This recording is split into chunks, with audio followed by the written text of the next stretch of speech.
Thanks very much for being here. 91.6% of Victorians aged over 16 have now had a first dose of a COVID-19 vaccine. So that number continues to grow, and I want to thank each and every one of those Victorians who've gone and got vaccinated, first dose, second dose. This is how we protect ourselves and each other. It's how we open up and stay open. It's how we normalise this, and as some have termed it, it's how we live with COVID. There are 75.4% over the age of 16 who have now had a second dose and are fully protected by one of the COVID-19 vaccines. 28,232 vaccines were administered in our state hubs yesterday, plus of course significant tens of thousands of doses in community pharmacy, and we thank our pharmacists and their teams for the work they're doing, and GP practices across the state. We thank GPs and their teams of staff, as well as all the staff that are working in our state hubs, pop-ups, mini pop-ups, local neighbourhood activity. It really has been quite an extraordinary effort, and it's why this Friday at 6 p.m. we'll be able to celebrate further opening, further easing, really significant changes as we get to 80% double dose, and then in just a few weeks' time 90%, and a period where so many of these rules will go, and we'll be able to take that really big step. Protected as we'll be by then, more than 9 in 10 people aged over 12 will have been double dosed. We're able to move into a very different phase, one where there's no caps, one where there's no density quotients, one where so many of the things we've had to live with, we won't need to have those imposts and those burdens any longer, because the community have done exactly what we asked them to do, and I say thank you to every single person who's gone and got vaccinated. I just make this point though, there are a lot of second dose appointments that need to be honoured, people who need to turn up and get that second dose. If you can bring your second dose appointment forward, please do so. If you're on the fence, if you haven't quite made up your mind yet about whether you will or won't get vaccinated and be protected by these vaccines that are free, that are safe, that are effective, please reconsider that decision. Please go and get vaccinated. It's the best protection, more than any rules, more than any lockdowns. 2 doses of this vaccine is the greatest protection that you can have for your health and the health of those you love, and indeed the health system for those non-COVID patients who need care and support every hour of every single day. There are 56,000 first dose appointments and 78,000 second dose appointments available at state hubs over the next 7 days. So if you are one of those people who needs a second dose, those appointments are there available. There are walk-ups.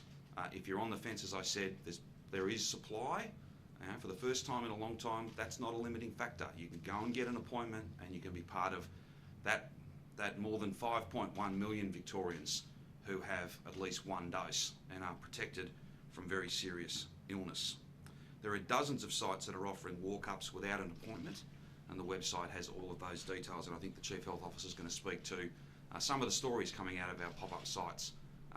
And again, we're so grateful, so grateful to everybody across the community who's done exactly the right thing, gone and got vaccinated to protect themselves and all of us. There are 817 people that are currently in hospital with COVID-19, 147 are in intensive care, and 88 are on a ventilator.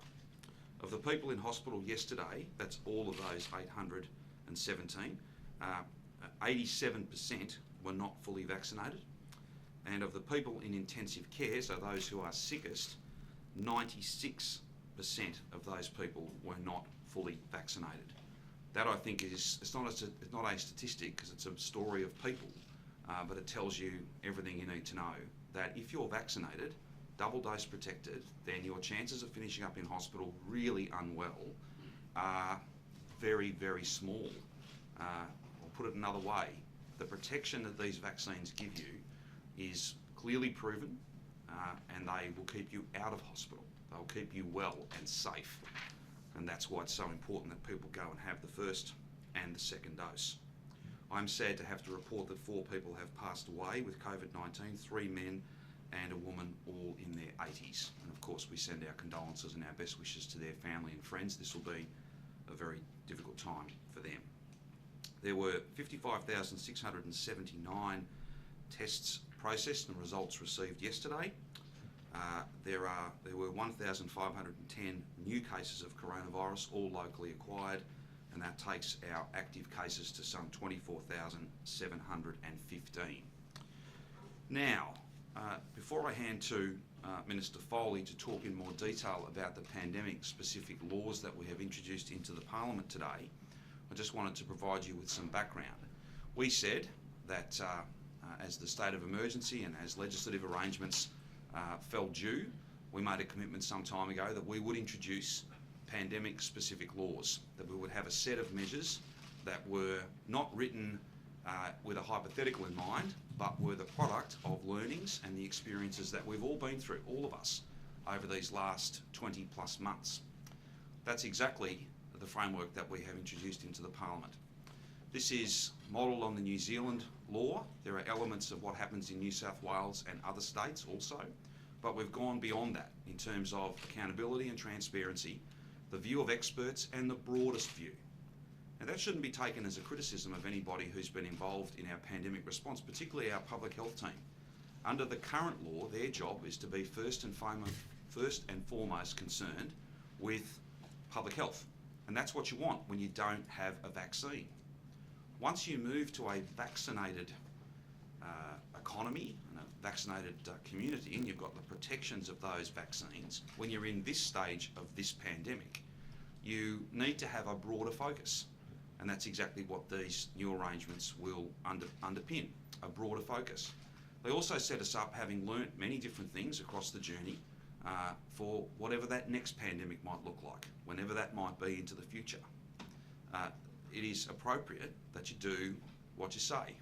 We said that there would be pandemic-specific laws. That's exactly what we've introduced into the Parliament. They are based on some other models in other parts of our country and the world, but they go further in many ways in terms of scrutiny, oversight, transparency.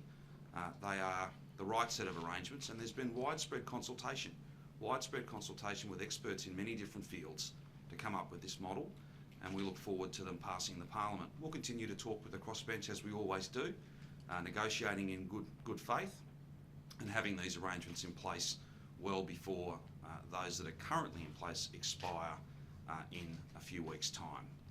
Victorians have done an amazing job. All of us have been through so much, but together and by sticking together, we have achieved, well, we're going to be one of the most vaccinated communities anywhere in the world. And I thank every Victorian who's been vaccinated. That is so important. It's also important that we learn from the experience and that we have the best set of arrangements in place for this next phase, for this living with COVID phase, for the normalisation of this virus. That's what the rest of this year looks like. It's what Friday night at 6 o'clock looks like. The 24th of November, of course, Christmas and well into 2022. We're in a different phase, and we need specific laws, just as we promised, that will protect us and keep us safe. That was our commitment. That's what we have delivered,